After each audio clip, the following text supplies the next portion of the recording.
A ver Bueno, quién está hoy con hoy nosotros. estamos, bueno, con Mariel, con Omar, con Orlando y conmigo. Tenemos a uno de los cofundadores de la UCD, partido político liberal. Hoy que Ajá. se habla mucho de liberalismo y todo, bueno, ya existía un partido político que viene de antes. Eh, la persona que tenemos hoy acá es el ingeniero Álvaro Luis Alzogaray, que fue uno de los creadores y en los últimos tiempos también recompuso el partido Unión del Centro Democrático nuevamente. Por lo tanto, Álvaro, contanos un poco de qué se trató la UCD y cómo vino históricamente el liberalismo, bueno, con tu padre y con vos como hombre fundamental en el armado de aquellos años 82, 83 por ahí. Bueno, muy bien, Rodrigo. Ante todo, gracias por esta invitación a hacer unos comentarios sobre estos temas. Eh, sí, en realidad el fundador político de la UCD, llamémosle político, lo ejerció mi padre. Nosotros en aquel momento un grupo lo acompañamos en la fundación, por eso decimos cofundadores, y desde entonces seguimos en la línea esa, ¿no? La UCD, realmente para explicar un poco, tengo que hacer una explicación de algunos antecedentes de la fundación del partido. Y esto vinculándolo a un tema político-económico. Después de la caída de Perón, año 55, fue necesario, bueno, la caída de Perón ya sabemos ocurrió en septiembre del 55, tuvo su sentido porque evidentemente se trataba de una suerte de autocracia, digamos, pero lo más importante que había hecho Perón es que había cambiado fundamentalmente el orden socioeconómico que había en el país. Orden socioeconómico que estaba establecido en la Constitución de 1853-60 y que permitió que el país pudiera progresar, por lo menos todas esas décadas, cuando viene la organización nacional, viene la inmigración. Era una constitución que daba oportunidades porque se te permitía trabajar en libertad, donde el Estado prácticamente no existía. Entonces Argentina en aquel momento se convirtió en un país de oportunidades. Los inmigrantes que venían de Europa fundamentalmente tenían dos caminos hacia dos países a seguir que ofrecían oportunidades, uno los Estados Unidos y otro la Argentina. Y Argentina, al amparo de esa constitución liberal, se hizo un país grande, se hizo un país que en esas décadas estuvo en los primeros puestos a nivel internacional. Cualquier parámetro que nosotros tomáramos en aquel momento, de progreso económico, de educación, de todo lo que significaba ser un país de avanzada, Argentina estaba entre los primeros 4 o 5 países, estaba a la altura de Australia, Nueva Zelanda, Estados Unidos, Canadá, etcétera. O sea, éramos un país del primer mundo, en ese sentido, en el sentido del progreso. Esto se corta, se empieza a cortar un poco con Irigoyen, pero sigue un poco el sistema con Marcelo Torcuato de Alvear, después con Justo, pero cuando viene Perón definitivamente hace un corte total al sistema de organización.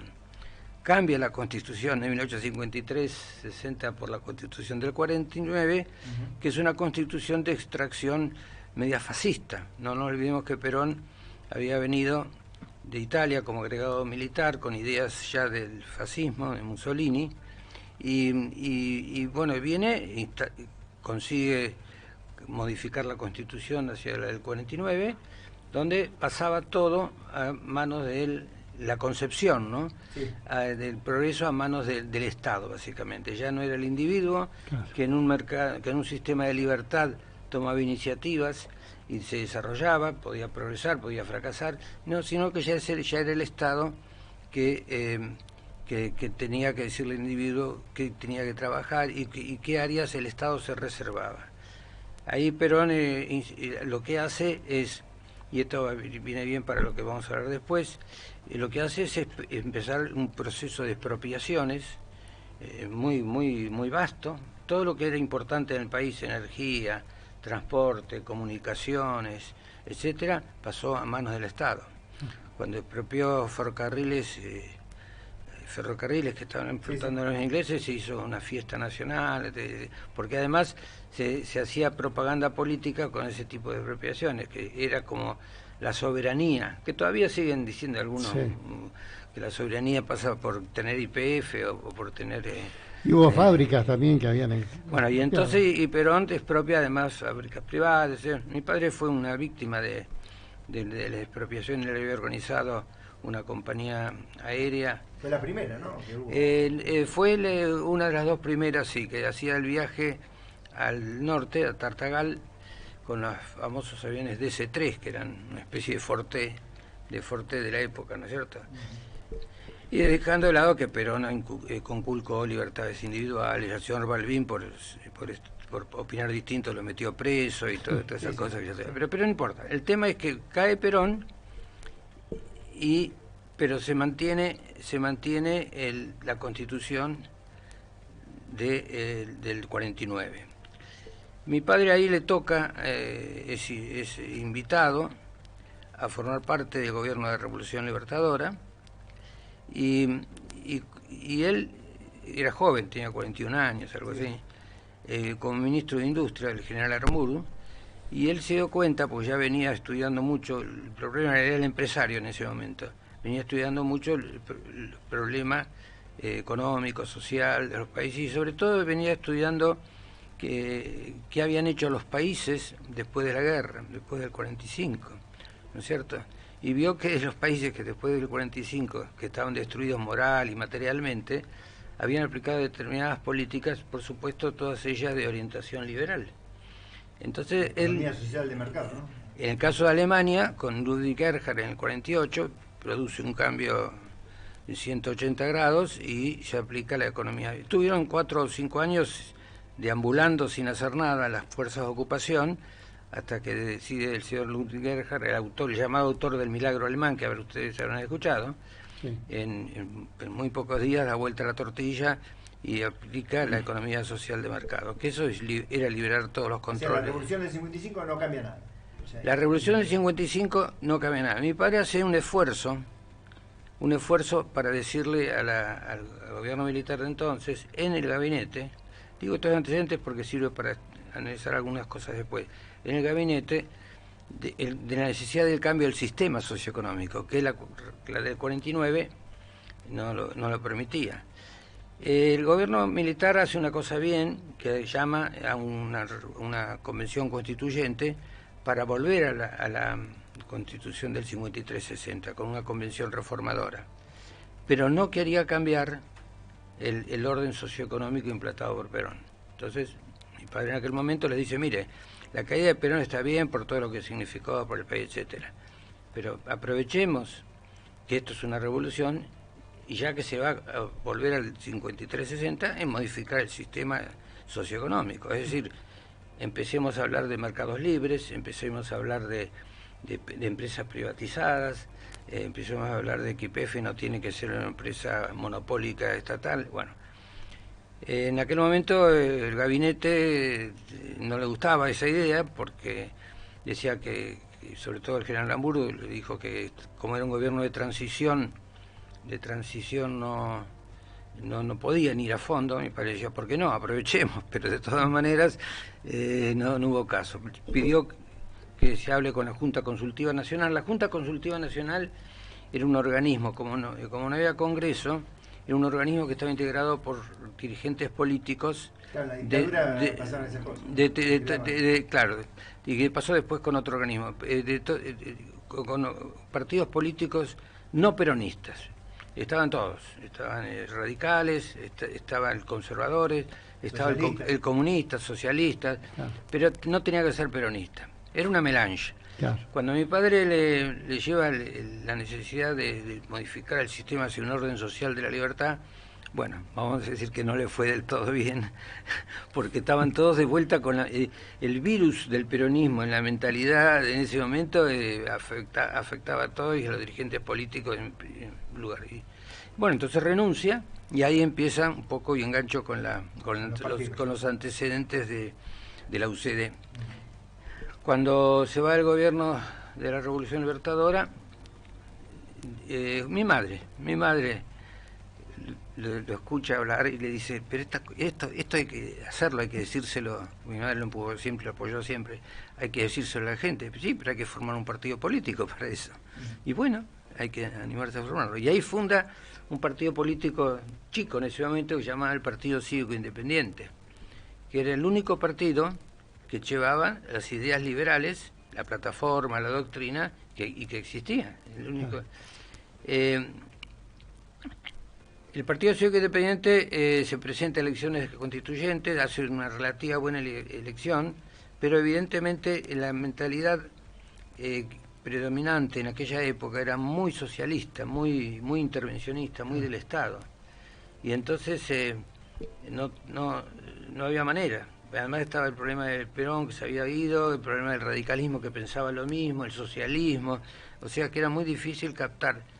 Y se empezó a explicarle a la gente eso. Empezó a explicarle a la gente de que estas no eran porque decían las ideas del Sogaray. Las ideas del Sogaray eran las ideas de la libertad, las ideas de Alberdi. Eso la gente no lo entendía. Creían que era un señor que venía a decir que se privatice YPF y por eso tenía que ser fusilado en Plaza de Mayo porque era la bandera nacional y nadie atenta contra la bandera nacional. Y esa era la mentalidad. Bueno, entonces empieza con el Partido Independiente y saca un convencional y después sigue la prédica de el desierto, ¿no? La prédica medio en el desierto, pero sin embargo, como tenía acceso a la opinión pública, porque los medios, sí, aunque sea para pegarle fuerte, le daban el micrófono, llamémoslo así, pudo establecer un contacto con la opinión pública. La personalidad del padre mostraba que él explicaba las cosas, era una nueva persona en política, no era el político tradicional que hacía esos discursos, sino que explicaba, hasta con números, bueno, mira, acá pasa esto, si traemos capital privado va a pasar esto, y del extranjero también, porque son los que tienen tecnología. Bueno, por supuesto, no le decían bonito por esas cosas, pero él insistía en eso, hasta que fue prendiendo la idea de que lo importante para el desarrollo de los países es la actividad privada, la libertad, etcétera, etcétera. Funda un partido intermedio y luego llega a Nueva Fuerza en 1973. Cuando vuelve Perón. Claro, el problema que teníamos en aquel momento era un problema político, era la presencia de Perón, aunque estuviera ausente del país. Claro. Entonces el país estaba muy dividido entre peronismo y antiperonismo. Hablamos de grieta ahora. Imagínense la grieta, claro, entre peronismo y antiperonismo. Y entonces, ¿qué pasaba? Cuando uno se presentaba a elecciones, mucha gente que estaba de acuerdo con esas ideas decía, sí, pero no podemos... No se animaban también. No se animaban a que venga el peronismo, claro, de vuelta. Y entonces quien captaba esa reacción antiperonista era la Unión Cívica Radical. Claro. Que notablemente la Unión Cívica Radical en su plataforma electoral era prácticamente lo mismo que Perón. Ellos tenían una plataforma famosa que se llamaba la plataforma de Levinson del año 48, donde todo tenía que estar en manos del Estado, todo lo mismo. Pero políticamente captaba el antiperonismo. Entonces eso nos condicionaba a poder meternos políticamente. Bueno, Nueva Fuerza tuvo un resultado bastante aceptable, pero evidentemente de vuelta la grieta. Y sobre todo, en ese momento, el peronismo que vuelve Perón a la Argentina. Primero vuelve con Cámpora presidente, que lo elige al estilo Cristina, sí, Fernández, digamos, que elige a dedo. Obviamente Perón era un líder político muy fuerte, y el peronismo también lo era, y entonces él podía a dedo hacer lo que quería. Entonces, como había una norma que decía que el que no estaba en el país no podía en ese momento ser candidato, etcétera, etcétera, dirigida prácticamente a Perón. Tiene una proscripción. Sí, había proscripción, pero no se presenta como candidato, pero sí aparece un lema, que ustedes deben recordar, que se llama Cámpora al gobierno, Perón al poder. Claro, ¿De acuerdo? Sí. Obviamente quien mandaba era Perón. Como quien manda es Cristina Kirchner en este momento, ¿cierto? Sí, sí. Bueno, entonces, gana Cámpora, etcétera. Después Perón organiza las cosas como para ser el presidente, porque anula todo y se presenta a elecciones, y evidentemente Perón gana las elecciones en septiembre, creo, de ese año, del 73, con un 65% de los votos, algo así. Sí. Ahora, esos fueron momentos tremendos, porque antes que eso venía la guerrilla, venía el terrorismo, venía una cantidad de cosas. Se pensó que con la llegada de Perón, como ellos actuaban en nombre del Perón, claro, acuérdense, y Perón hablaba de la juventud maravillosa y todo eso, y se pensaba que estando Perón ellos iban a institucionalizarse, claro, pero no fue así, a pesar de que muchos le dijimos, o mi padre le decía, pero no, los que quieren estos señores guerrilleros es instalar una dictadura de tipo marxista, claro, está financiada por Fidel Castro, está por Rusia, y esto, de manera que aunque esté Perón, y efectivamente fue así, siguieron los guerrilleros actuando con sus sabotajes, todo lo que ya sabemos, hasta que un día Perón se vio sobrepasado y desde la plaza los echó con el dedo a los montoneros, no griten, inverbe, no sé qué le dijo. Bueno, ahí termina pero evidentemente después continuó la guerrilla durante la época del peronismo. El problema económico era tremendo. Ahí tuvieron un ministro de Economía que se llamaba Helber, que no dejaba macana sin hacer, sí, y la inflación empezaba fuerte. Entonces teníamos guerrilla, teníamos situación económica, financiera, teníamos muere Perón, 1 de julio del 74, y no asume Winston Churchill, asume Isabel Martínez de Perón, ¿cierto? Entonces, y un señor brujo que llamaba López Rega. Sí. Esto lo digo para aquellos jóvenes que no saben cómo fue. Claro. Con poco conocimiento de política, ¿no? Isabel, claro, se me ocurre. Hay que buscar. Y de buscar historia también, porque hay que... Toda esta cosa hay que verla en su contexto, ¿no es cierto? Sí. Entonces, evidentemente el gobierno de Isabel, manejado ahora por López Rega y un conjunto de personas... Incluso tu padre saca una solicitada diciéndole a los militares que no se metan. Claro, exactamente fue así. Empezó a degradarse mucho la situación política, económica, financiera, la lucha contra la guerrilla, que la lucha contra la guerrilla no empezó con el proceso militar, empezó antes del proceso militar. Claro. Y además... Si hablamos de terrorismo de Estado, empezó con una llamada AAA que lo manejaba el brujo López Rega. Sí. Eso sí que era... Ellos secuestraban gente, mataban gente. Exactamente. Pero ahí también empieza también como una grieta interna en el peronismo, ¿no? Porque tenemos esto del movimiento es amplio, que siempre dice el general Perón, también se daba en el marco de lo que venís comentando, ¿no?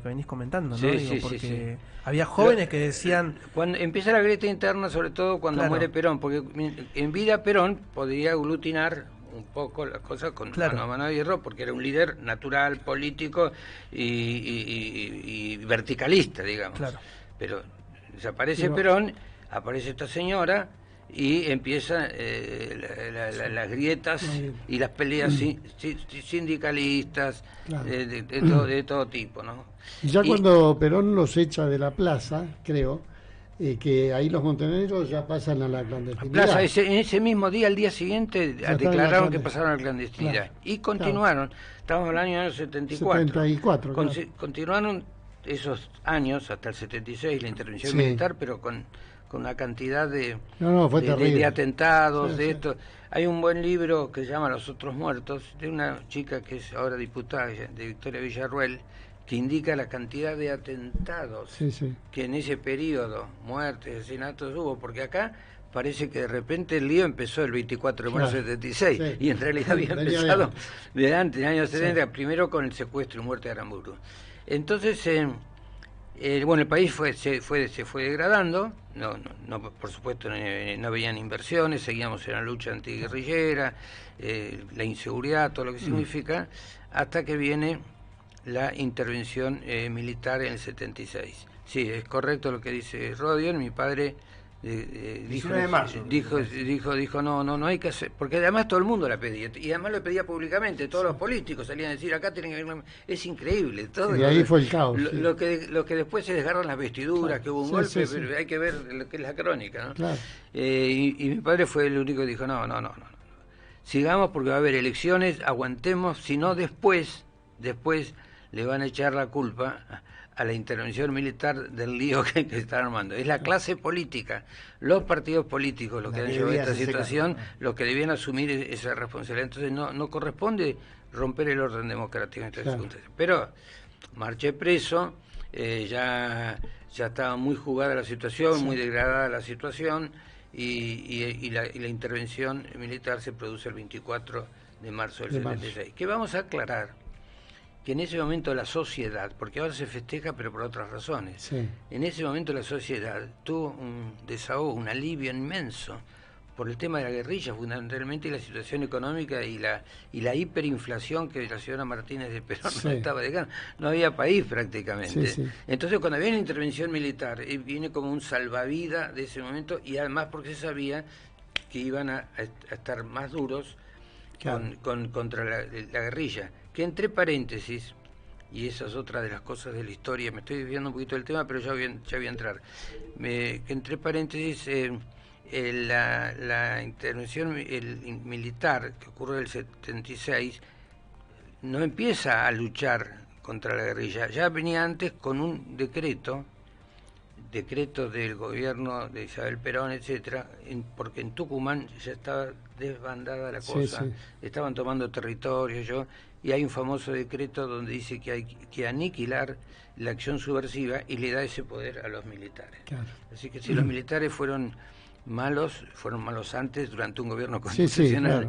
Entonces, bueno, la intervención militar era una oportunidad que después se desaprovechó muchísimo, porque era primero terminar definitivamente contra la guerrilla y después poder encauzar el país con un programa más o menos lógico, que lo tenían, y bueno, al fin recuperarla. Más allá de todo lo que pasó, desde el punto de vista político, no fue liberal. No, entonces, ¿qué pasa?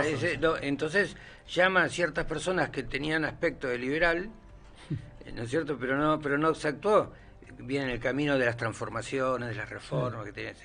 Se manejaron bien las cuentas públicas, se equilibraron un poco esas cuentas, se peleó contra la guerrilla, no del todo bien, por supuesto, porque ahí está todo el tema de los excesos de la lucha antiguerrillera, y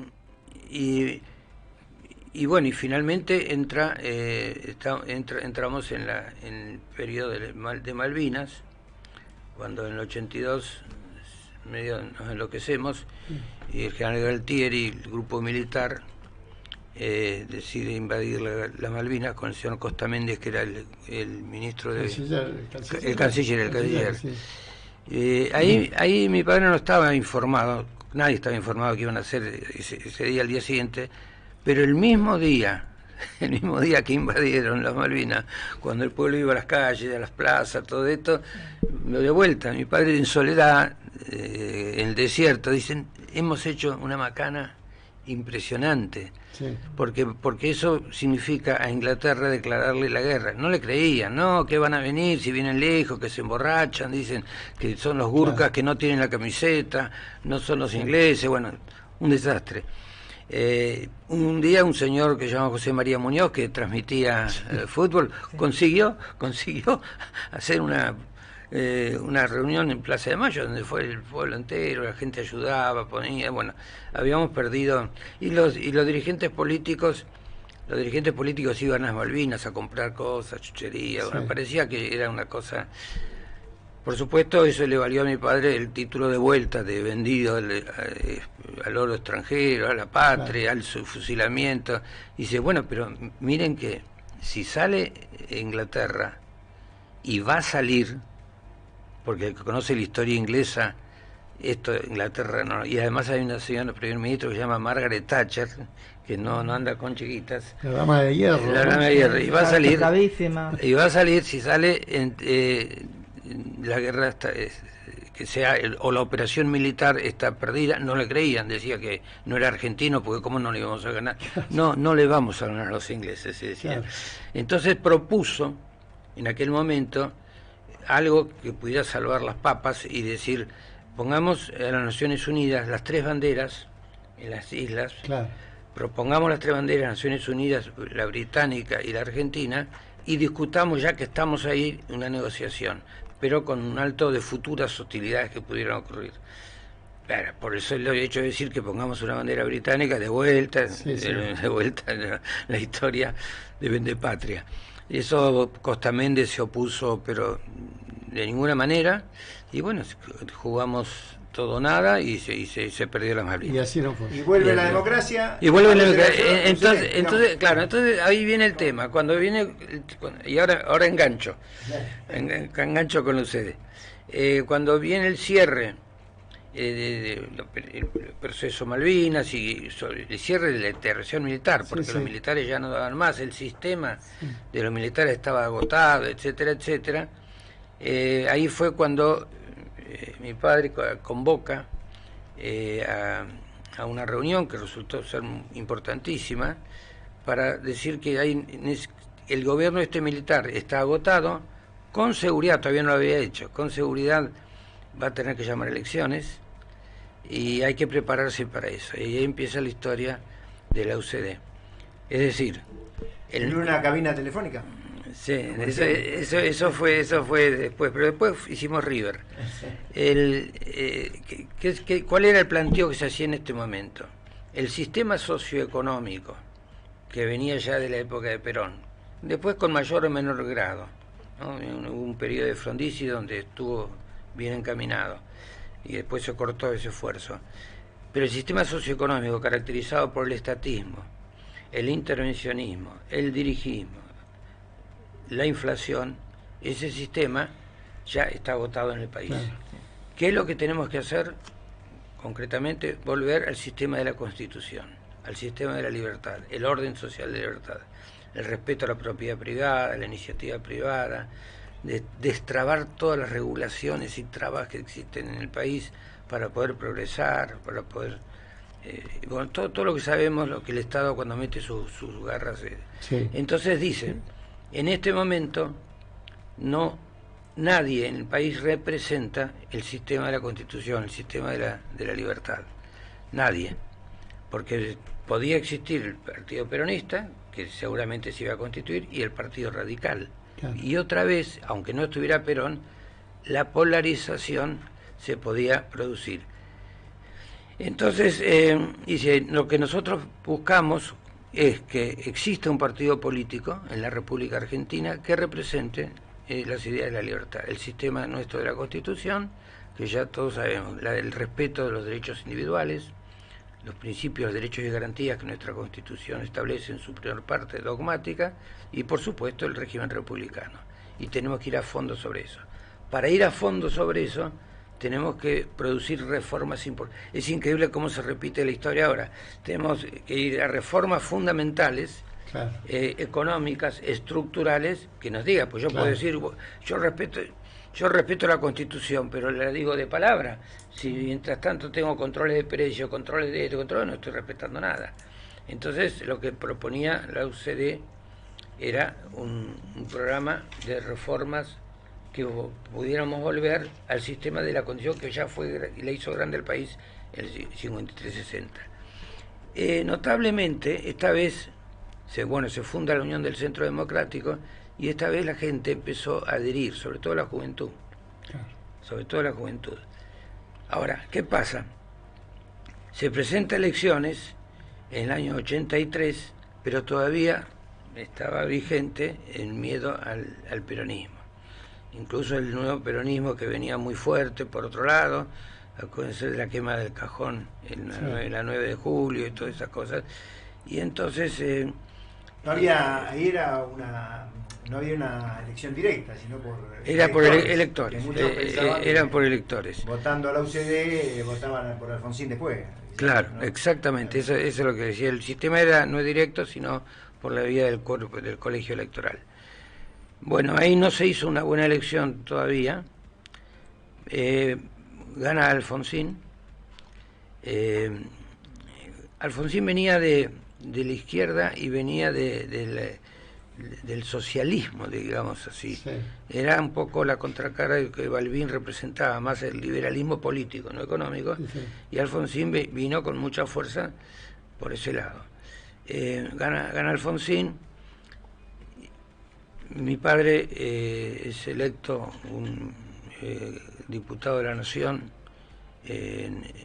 junto con otro señor, eran los dos únicos diputados liberales, y a partir de ahí pudo desde el Congreso marcar las diferencias y las propuestas que la UCD iba haciendo, proponía. Alfonsín hace una gestión muy mala, y ya desde el principio. Bueno, iba creciendo la UCD. Claro, y entonces en el principio pone a un ministro tipo Helber que se llama Greenspoon, y además muy confuso, porque quería, por supuesto, estatismo, dirigimos los controles de precios, y entonces fue cuando ahí la UCD empieza a crecer, decir, miren señores, ganó un señor, pero nos está llevando a un callejón sin salida si seguimos por este lado, porque ya desde el gobierno militar teníamos una altísima inflación, y acá si no hay un programa que pueda cortar con esa inflación, las cosas no van a andar bien. Vino la hiper después. Y entonces no la hizo. Entonces, ahí donde, como dice Rodion, con la voz de mi padre, de otros dirigentes y desde el Congreso, la UCD, que ya tenía representantes, empezó a crecer. Porque siempre el esquema era el mismo.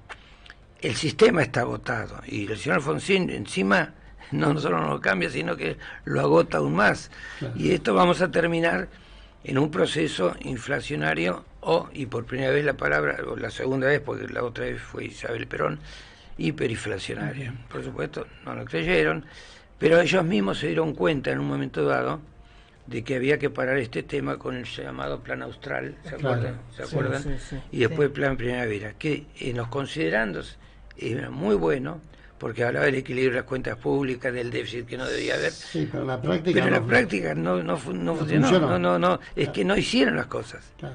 O sea, ellos decían, tiene que haber equilibrio fiscal.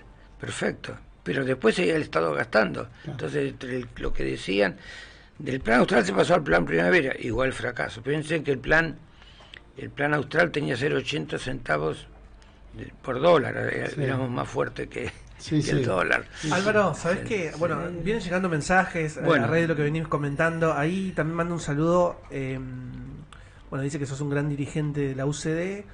Mariano Ramela dice, amigo e integrante del partido. Bueno, vamos por más, dice. También en relación a lo que venís comentando. ¿Sabés qué? Bueno, tenemos que ir a un corte. ¿Cómo no? Pero, bueno, está muy interesante lo que venís comentando. Nosotros te queremos preguntar también sobre el tema de la coyuntura política actual. Okay. Digo, la verdad que acorto la parte de la UCD y por qué crece y todo esto, y ahora qué estamos haciendo para enfrentar la coyuntura